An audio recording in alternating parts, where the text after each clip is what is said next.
Wednesday, November 14th, perhaps 15th. Sometimes I watch these videos back and I notice my crazy lisp.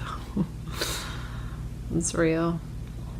Today what stands out is the process of which treatment to take and how, and how do you know, and how that feels, because when I went on my walk this morning, I made some contacts with some MDs and some alternative oncologists, and I've not yet seen an oncologist, and I talked about it, I know, in other videos, like it's time to make an appointment. So I actually did the calling, talked, and made an appointment, a few connections actually, and one appointment is set for Monday at 3 with a breast specialist oncologist.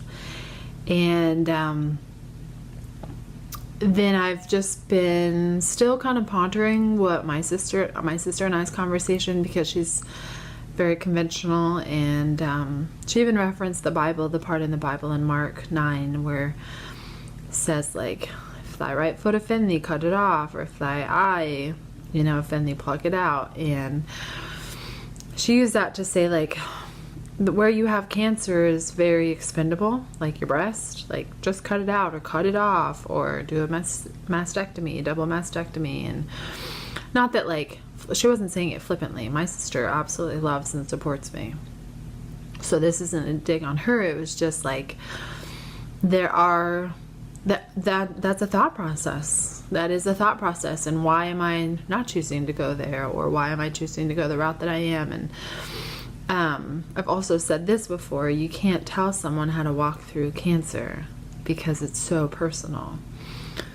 And so what's been heavy on my mind is just the process that I have walked through. I was journaling, catching up on journaling from September actually tonight, and writing about how I made the decision to go down to Hippocrates. And for me, it's very much a faith walk. It's very much,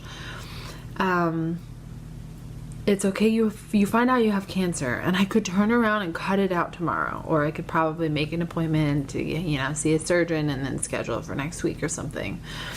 But what do I gain in that?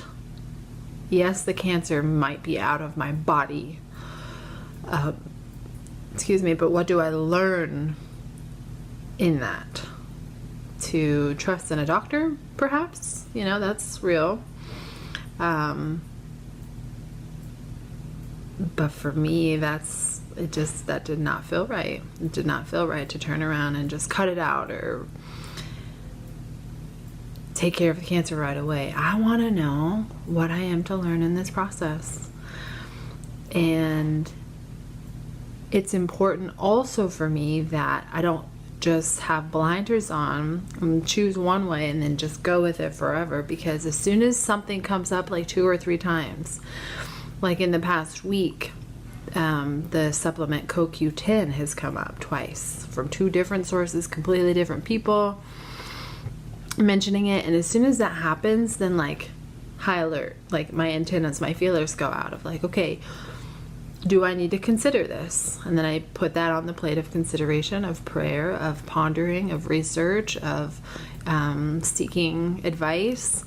So that's kind of how I walk along, even at this point. I went to Goldberg and he said, raw vegan, 2 to 3 more months. And, even with that, even with the oncologist, or my dad who's an MD, or, siblings, or my mom who's very alternative, like I'm not like just looking for one set of answers to just kind of validate what I already want to do. Truly for me, I go until something doesn't feel right, or I lose the peace, or things come onto my plate that are more than just coincidence, and then I reassess. And so right now I'm reassessing the diet, reassessing that whole idea of raw vegan.